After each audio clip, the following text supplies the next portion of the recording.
वू को एक पर्सन जिनवू की केस की रिपोर्ट देता है और उसे ये भी बताता है कि ये लोग वहाँ की बॉस को मारकर बाहर आए हैं। तब वो कहता है, अगर तुम्हें ये थोड़ा अजीब लग रहा है तो तुम इसे खुद इन्वेस्टिगेट कर सकते हो। ऐसी बात नहीं है, पर इसमें एक सर्वाइवर है जो कि डबल डंजो में भी बच गया था और उसका नाम जिनवू है।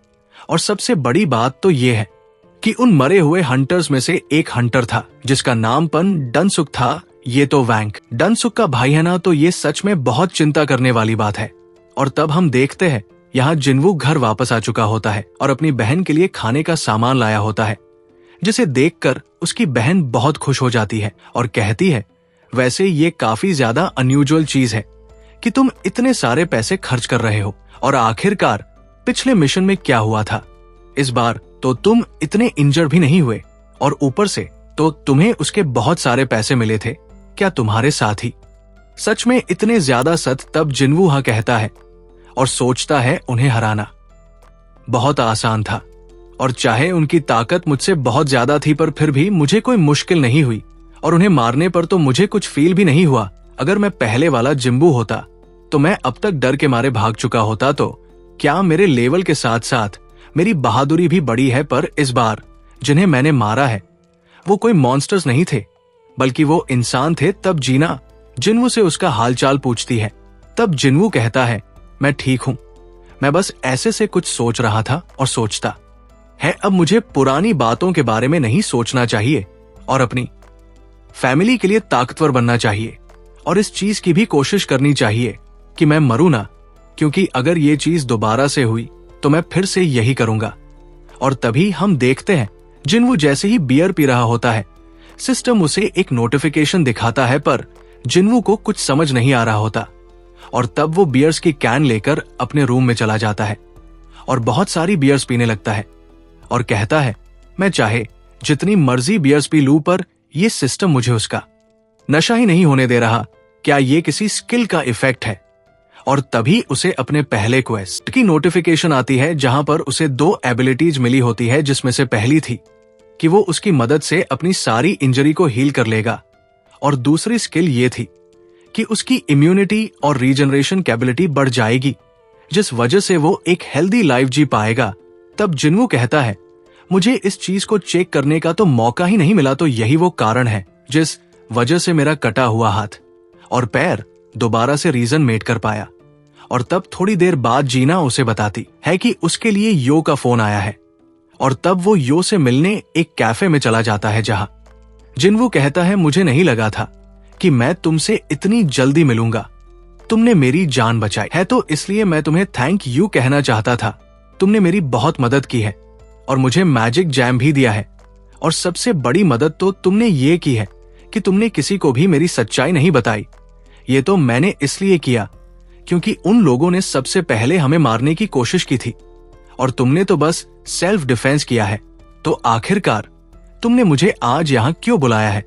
मैंने आपको आज यहाँ पर इसलिए बुलाया है क्योंकि मैं अपनी एक ऑर्गेनाइजेशन बनाना चाहता हूँ।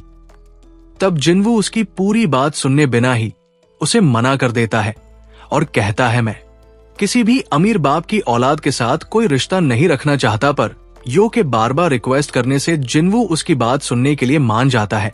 मैं एक ऑर्गेनाइजेशन बनाना चाहता हूँ जिसमें मैं हंटर्स का लीडर बनना चाहता हूँ और उसके लाइसेंस के लिए एक हंटर को कम से कम 20 मिशंस में हिस्सा लेना होता है। और पिछले वाला मिशन मेरा पहला था। मैंने कंपनी को आगे बढ़ाने के लिए बहुत पढ़ाई की है, जिस वजह से मैं रिटन एग्जाम क्लियर कर लूंगा। पर मैं लड़ाई में इतना अच्छा नहीं हूं। पर तुम्हारे फादर तो योजन कंस्ट्रक्शन के मालिक है ना और तुम उनके दूसरे बेटे हो, तो आखिरकार तुम ये सब कुछ क्यों करना चाहते हो? मैं ये सब कुछ अपनी कंपनी के लिए ही कर रहा हूं क्योंकि मेरे फादर भी यही चाहते हैं।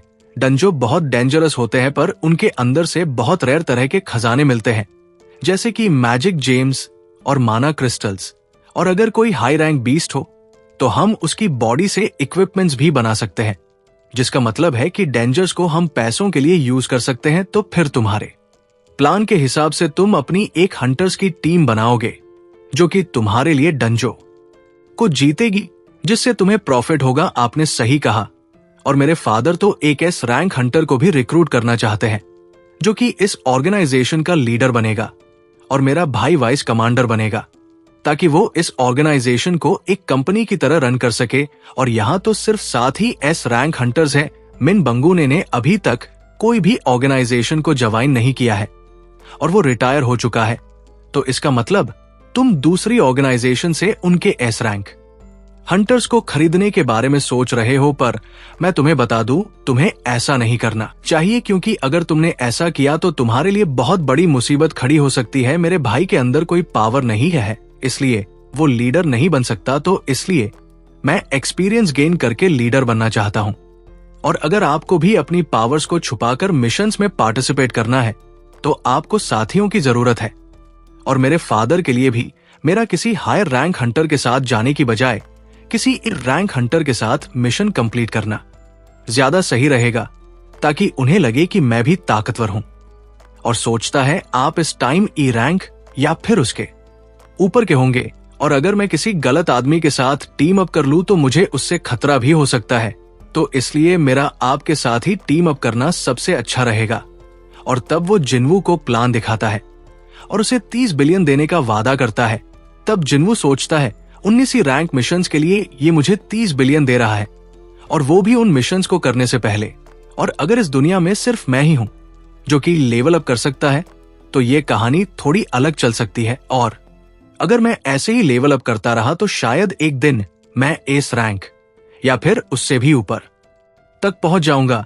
और अगर ऐसा हुआ तो ये 30 बिलियन बहुत कम है। अभी तो मैं लेवल अप के बारे में ज्यादा जानता भी नहीं हूं, तो इसलिए किसी के साथ भी टीम अप करना बहुत खतरनाक हो सकता है। और तब जिन्वू उस ऑफर को मना करके जाने लगता है। तब वो चिल्लाकर कहता है रुक जाइए, अगर आप मेरी मदद करोगे तो मैं जिंदगी भर के लिए आपका ये सीक्रेट ही रखूंगा, पर हम देखते हैं। जिन्वू के घूरते ही यो चुप कर जाता है और जिन्वू वहां से चला जाता है। तब यहाँ डोनस का भाई डोंगसो उसके भाई के मिशन में बचे हुए लोगों की इंफॉर्मेशन मांगता है। और तब हम देखते हैं उसकी सेक्रेटरी उन डॉक्यूमेंट को लेकर वहां आ जाती है। मेरा भाई मारा गया है।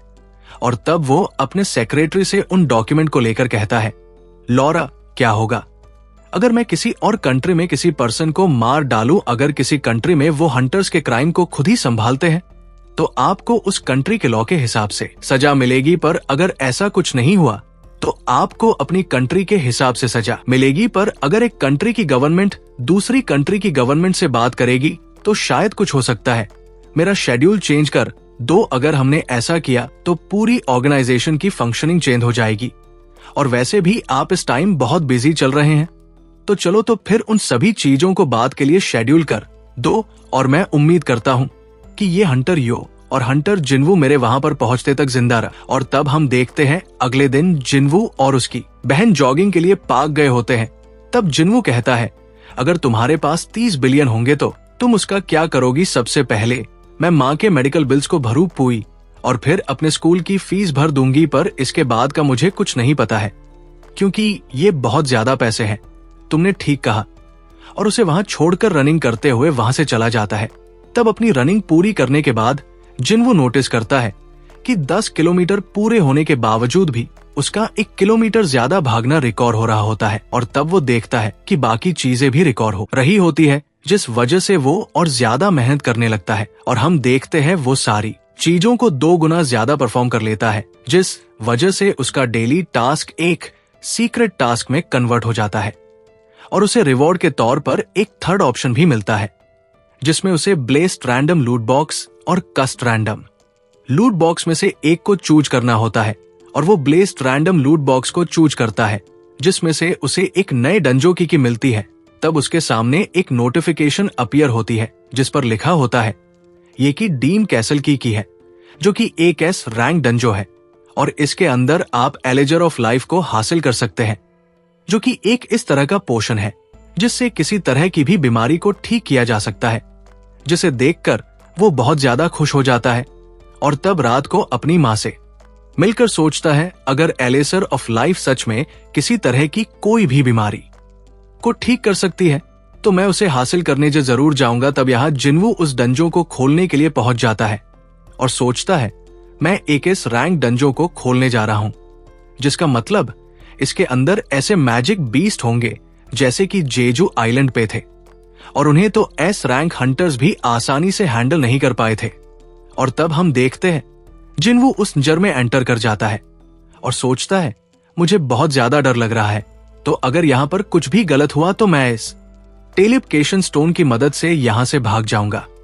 और तब हम देखते हैं उसके सामने एक मॉन्स्टर आजा होता है जो कि उस हेल के गेट का चौकीदार होता है।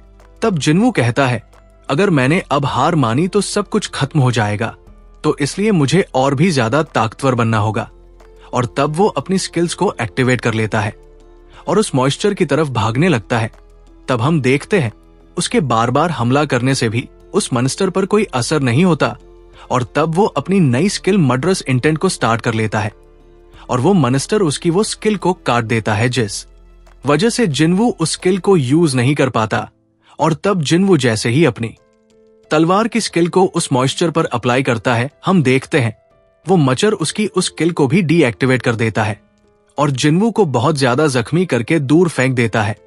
और तब वो देखता है जैसे जैसे वो मच्छर उस पर हमला कर रहा होता है उसकी हेल्थ लगातार गिर रही होती है, पर तभी उसे एक नोटिफिकेशन आती है जिसमें लिखा होता है कि इस मॉन्स्टर ने अभी अभी रे स्पेल को यूज किया है, जिस वजह से 3 मिनट तक इसकी सारी एबिलिटीज 100% रहेगी। और तब वो मॉन्स्टर जिन्वू पर हमला करके उसे दूर फेंक देता है जिससे उसकी हेल्थ आधी हो जाती है। और तब जिन्वू फुल रिकवरी को यूज करके उस मॉन्स्टर पर हमला कर देता है, पर हम देखते हैं उस मॉन्स्टर पर कोई असर नहीं होता और वो जिन्वू को दूर फेंककर उस पर लगातार हमला करना स्टार्ट कर देता है, जिससे जिन्वू की हेल्थ और ज्यादा कम हो रही होती है। पर 30 पर पावर कम होने के बाद उसकी विल पावर स्किल एक्टिवेट हो जाती है, जिस वजह से वो उस मॉन्स्टर से छुपने में कामयाब हो जाता है।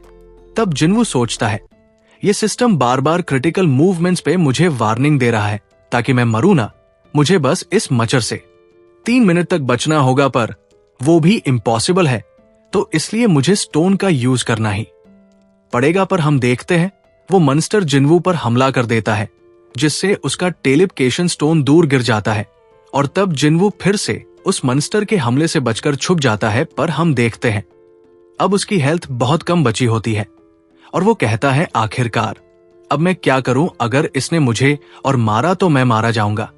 और तब वो अपनी इन्वेंटरी चेक करने लगता है जहां पर उसे एक हीलिंग पोशन मिलता है और वो 900 गोल्ड कॉइन्स के बदले 3 बटल्स को खरीद लेता है और नोटिस करता है कि एक बोतल से उसे सिर्फ 100 हेल्थ पॉइंट्स ही मिले हैं। तभी उसके सामने सेकंड अंजन की पॉइजन बॉटल आ जाती है जिसे पीने से उसे फिजिकल डैमेज कम होगा पर उसकी मसल्स इससे डैमेज हो सकती है।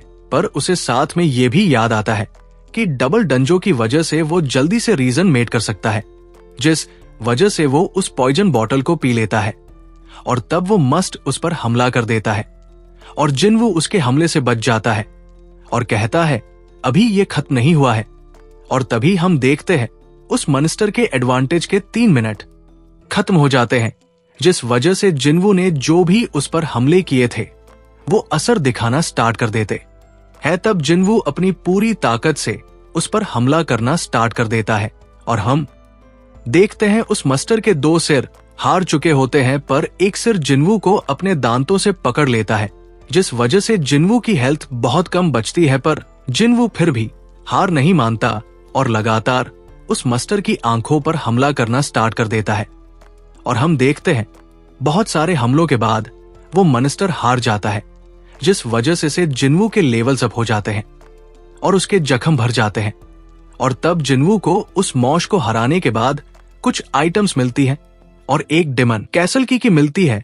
तभी जिन्वू को आखिर में एलिक्सर ऑफ लाइफ बनाने का फार्मूला मिलता है, जिसके लिए उसे 3 आइटम्स की जरूरत होती है और उसे वो डीम कैसल के अंदर मिलनी होती है।